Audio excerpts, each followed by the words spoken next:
Hi dear students, welcome to our YouTube channel Biology World by Dilip Pandey. आज का जो हम लोग का टॉपिक है वो फाइलम एनिलिडा। सबसे पहले समझते हैं कि फाइलम एनिलिडा जो है, एनिलिडा का अर्थ क्या है। जो एनिलिडा है ये दो शब्दों से मिलकर के बना है। एक है एनिलस, जिसका अर्थ होता है लिटिल रिंग, प्लस आइडोस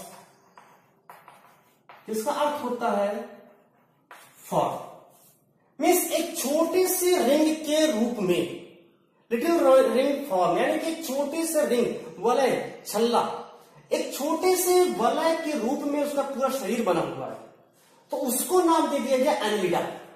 हालांकि जो एनिलिडा है इसको लीनियस ने जो है, जो एनिलिडा का जो है देखा गया इन सब जंतुओं को, तो जो एनिलिड जंतु है उन सभी जंतुओं को जो है लीनियस ने जो है सभी को जो है बर्मीज श्रेणी, यानी सभी कीटों को एक ही समूह में रखा था, एक ही ग्रुप में रखा था, और वो था वर्मीज। तो सभी को वर्मीज ग्रुप में जो है रखा था। लेकिन फिर उसके बाद लैमार्क आए। लैमार्क ने इसमें कुछ विशिष्ट प्रकार के लक्षण देखे जो कृमियों से थोड़ा सा अलग था, और इसके लिए एक जो है फाइलम एनिलिडा का स्थापना कर दी। इस तरह से एक फाइलम एनिलिडा यहां पर बन करके सामने आया। जो एनिलिड जंतु होते हैं, एनिलिड जंतु की बात करें कहां पर ये पाए जाते हैं, सबसे पहले इसके जनरल कैरेक्टर को देखते हैं। तो हैबिटेट, कहां पर ये पाया जाता है, ये क्वेश्चन दिमाग में आता है कि ये पाया कहां जाता है। तो पता होगा कि ये जो है प्राय जो है मॉइस्ट सॉइल या फिर जो वाटर में भी, कुछ इसके जो होते हैं वो वाटर में and water, moist soil, mud and water में जो है प्रेजेंट होते हैं। तो इस तरह से काफी नम भूमि में या मृदा में, जल में उपस्थित रहते हैं। जो फाइलम एनिलिड है, अगर इसके फिर हम लोग जो है कुछ और कैरेक्टर की बात करें, जैसा कि इसके पिछले फाइलम में पढ़ रहे थे, तो सबसे पहले ये जंतु होते हैं ट्रिप्लोब्लास्टिक होते हैं। ये भी ध्यान रहे कि त्रिस्तरीय है। ट्रिप्लोब्लास्टिक है तो निश्चित रूप से यहाँ जो है ऑर्गन लेवल का जंतु होगा, इसमें ऑर्गन बनेंगे। इसकी सिमेट्री भी निश्चित रूप से बाइलैटरल सिमेट्री होगी, बाइलैटरल सिमेट्री होगी।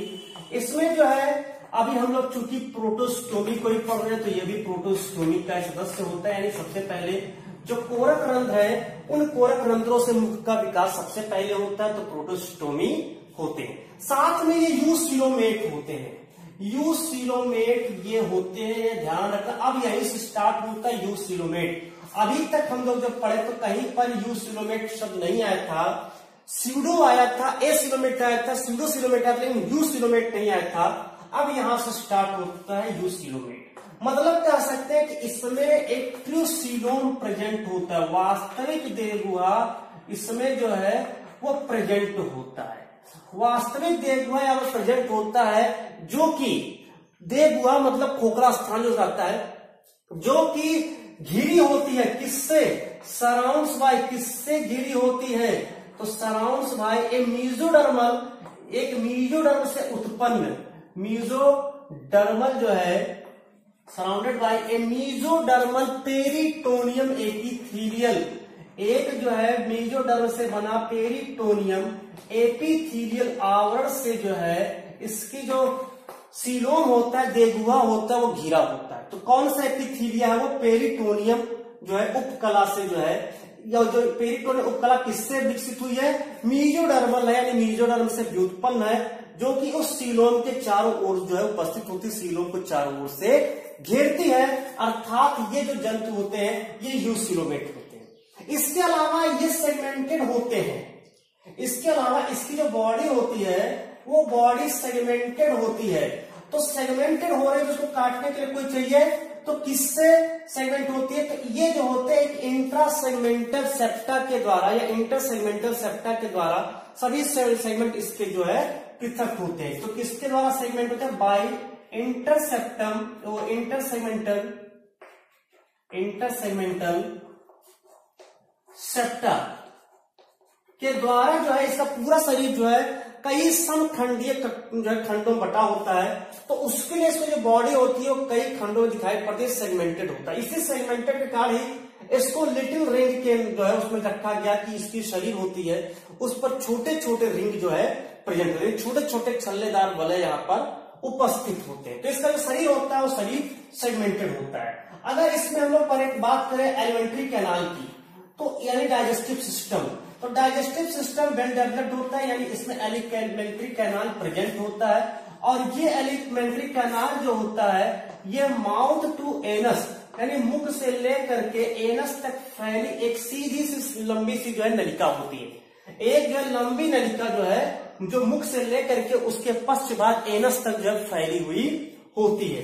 तो स्ट्रेट लाइन में ये प्रेजेंट होती है। तो जैसे ये जो है प्रेजेंट होती है तो उसके शरीर के अंदर भी एक नली बना लेती है। तो उसमें से मान लेते हैं ये उसका शरीर है, तो उसके अंदर ऐसे यही प्रेजेंट होता है, भोजन आहार नाल होती है, प्रेजेंट होता है। तो यहां पर दिखाई पड़ रहा है कि एक नली के अंदर नली बन गई। तो इसको हम लोग कहते हैं ट्यूब विद इन ट्यूब, नली के अंदर नली। ये ध्यान रखना, ये बड़ा इंपॉर्टेंट है टॉपिक इसमें कि इसमें ट्यूब विद इन ट्यूब जो है बनाया जाता है, यानी कि इसमें जो है नली के अंदर नली के रूप में जो है पाए जाते, क्योंकि इसमें आहार नाल उसके अग्र छोर से लेकर के पश्च छोर तक फैली एक विकसित आहार नाल होती है। इसीलिए इस प्रकार के शरीर जंतुओं को ट्यूब विद इन ट्यूब कहा जाता है, यानी नली के अंदर नली के शरीर में रखा जाता है। इसके अलावा अगर हम इसमें एक्सक्रीटरी ऑर्गन की बात करें, एक्सक्रीटरी ऑर्गन की बात किया जाए तो एक्सक्रीटरी ऑर्गन जो होता है, अब यहां पर थोड़ा सा एक ही समझेंगे कि जैसे बात करते हैं इसमें कुछ जंतुओं की, केचुआ इसमें आता है, फेरेटिवा इसको कहते हैं, फेरेटिवा पोस्टुमा केचुआ। केचुआ को देखेंगे तो उस पर नाम जो सेगमेंट होता है वो बहुत असंख्य होता है। नेरियस में भी संख्याओं की जो खंडों की संख्या अधिक होती है। लेकिन अगर हम बात करें जोक की, हीरुडिनेरिया की, जिसको इंग्लिश में लीच कहते हैं, तो जो भारतीय जोक होता है उसका शरीर के है 33 सेगमेंट में जो बटा होता है। तो अभी एक्सक्रीटरी ऑर्गन के बारे में बात करेंगे, उसमें भी थोड़ा सा एग्जांपल लेकर के।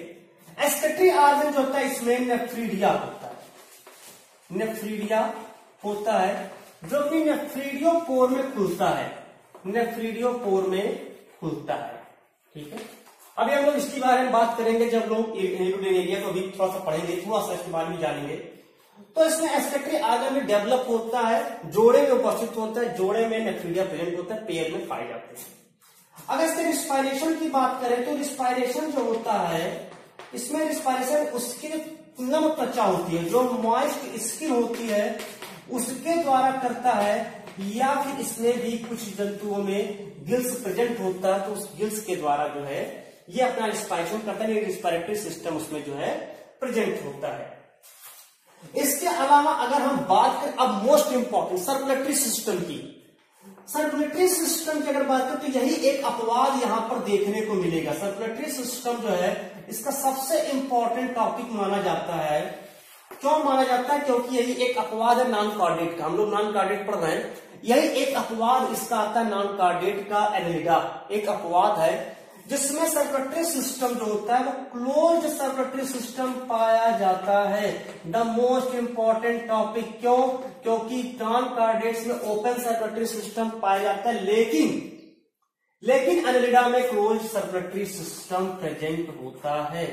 एक और दूसरा ऑप्शन, एक और इंपॉर्टेंट चीज, इसका रुधिर जो होता है, ब्लड जो होता है वो ब्लड रेड कलर का होता है। बाकी और जो होते हैं और जो नॉन कार्डेट्स है उसमें या तो नीले हरे रंग का या फिर जो है वो कलरलेस होता है, सफेद रंग का। तो इसका ब्लड यहां पर देखें कि लाल रंग का होता है। तो लाल रंग है तो इसमें क्या पाए? हीमोग्लोबिन, ये भी ध्यान देना, इसमें हीमोग्लोबिन प्रेजेंट होता है, हीमोग्लोबिन प्रेजेंट होता है। इसकी बात करते हैं, हीमोग्लोबिन इसमें प्रेजेंट होता है। हीमोग्लोबिन प्रेजेंट है तो किसमें घुलता है? ये पढ़ चुके हैं हम लोग, जो है अपने बारे में जानते हैं। हम लोगों की शरीर की बात करें, हम इसकी बात नहीं कर रहे हैं। अगर जंतु की बात करें तो हीमोग्लोबिन आरबीसी प्रेजेंट होता है, लेकिन इसमें आरबीसी एब्सेंट होता है। लो, अब रुधिर कणिका ही नहीं पाई जा रही है, रुधिर कणिका कार्पोसेल से ही नहीं पाई जा रही है, तो कहां पर हीमोग्लोबिन गया? तो हीमोग्लोबिन प्रेजेंट तो होता है, लेकिन ये कहां पर घुला होता है? क्योंकि इसमें जो है कार्पोसेल्स प्रेजेंट नहीं, तो इनसॉल्युबल सॉल्युबल इन किसमें? Soluble in plasma. प्लाज्मा में घुलनशील अवस्था में हीमोग्लोबिन प्रेजेंट होता है। तो हीमोग्लोबिन किसमें घुलता है? वो प्लाज्मा में घुलनशील होता है। क्यों? क्योंकि इसमें आरबीसी नहीं पाया जाता है। सर्कुलेटरी सिस्टम कोष टाइप का होता है, रुधिर लाल होता है, लेकिन कार्पोसेल्स यानी आरबीसी एब्सेंट होता है, तो इसलिए इसका हीमोग्लोबिन प्लाज्मा में घुलित अवस्था में पाया जाता है। तो ये इसका मोस्ट इंपॉर्टेंट टॉपिक रहता है।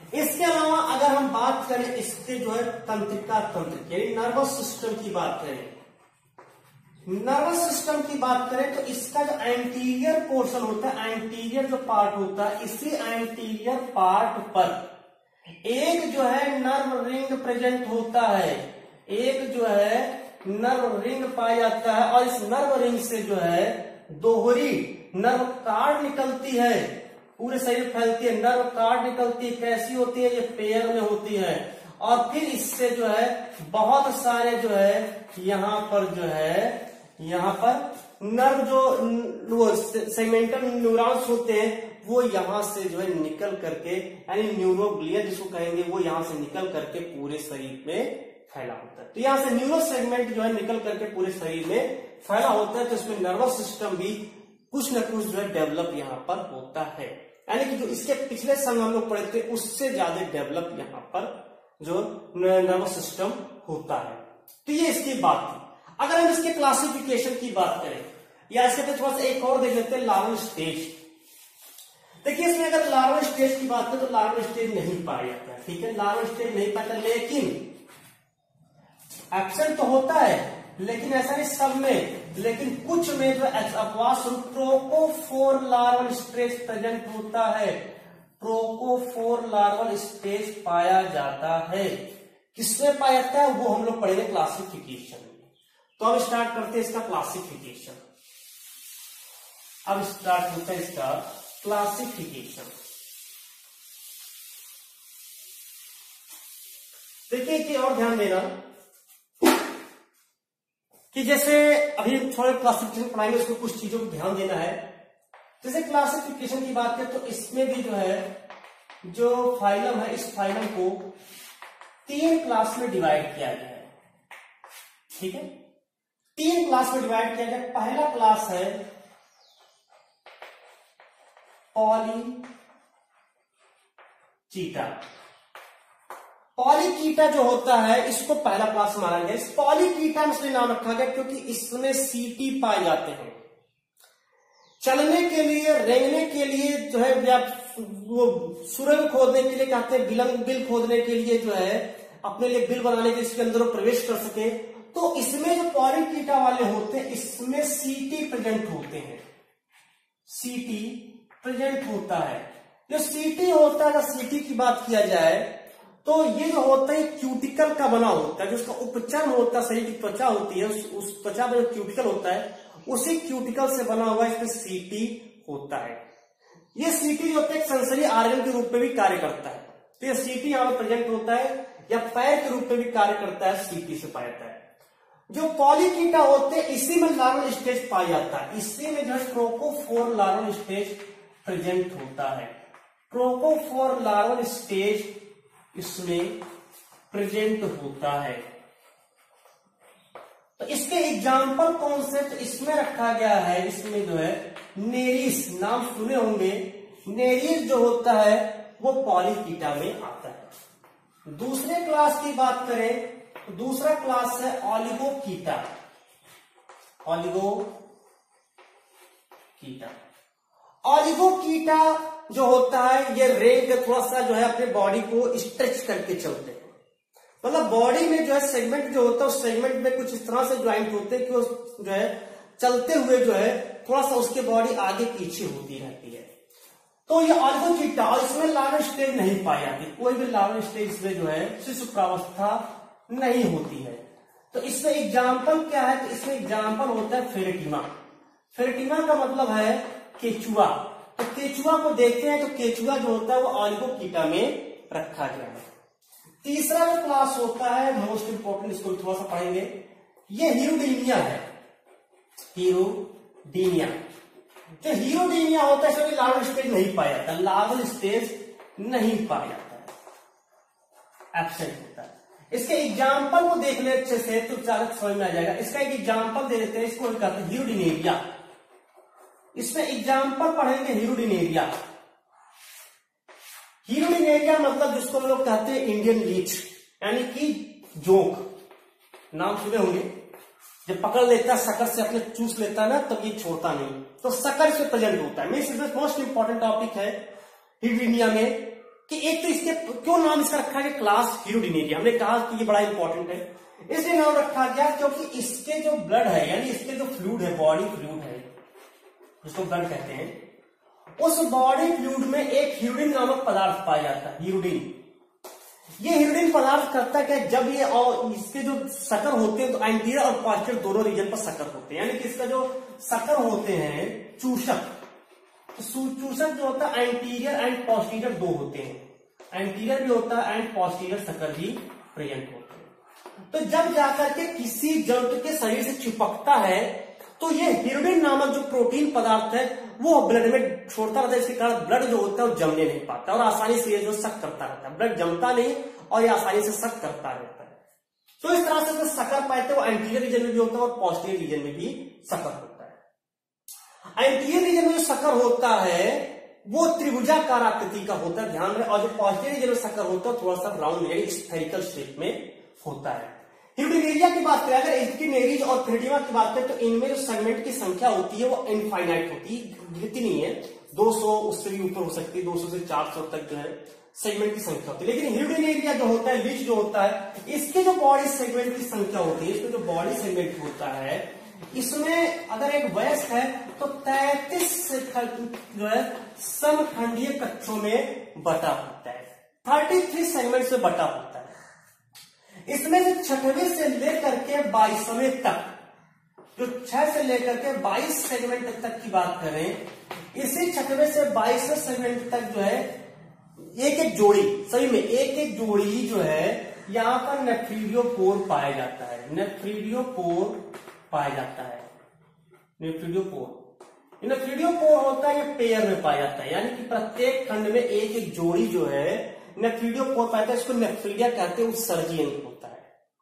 इसके अलावा इसके जो है जो 10वां सेगमेंट होता है, 10th सेगमेंट जो होता है, 10वां 10th, ठीक है, 10 तक नहीं 10th, ये 6 से लेकर के 22 तक, ठीक है, यहां पर 2 लिख दे रहे हैं।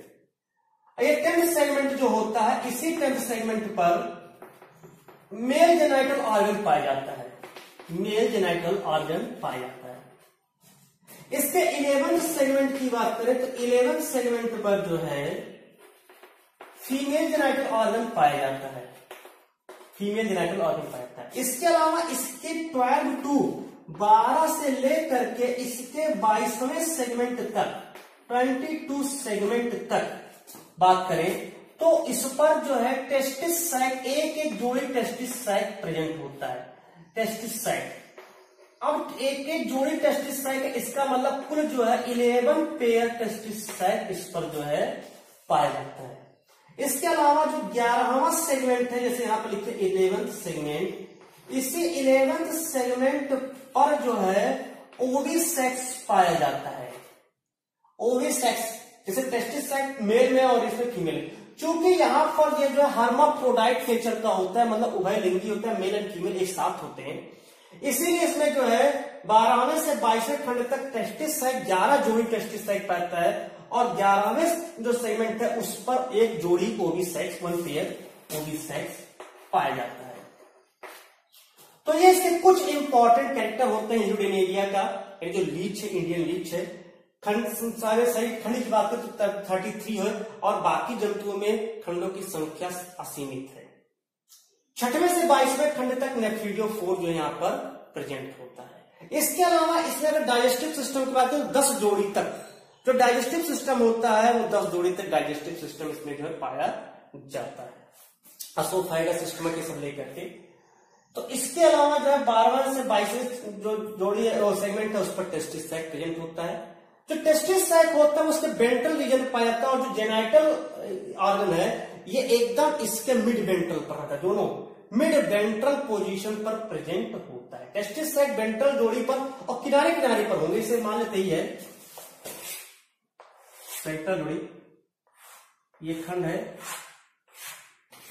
ये। तो जैसे मान लेते ये 11वां खंड है, ये 10वां खंड है। यहां टेस्टिस वो पाया क्या नाम है, मेल जेनिटल ऑर्गन या फीमेल जेनिटल ऑर्गन।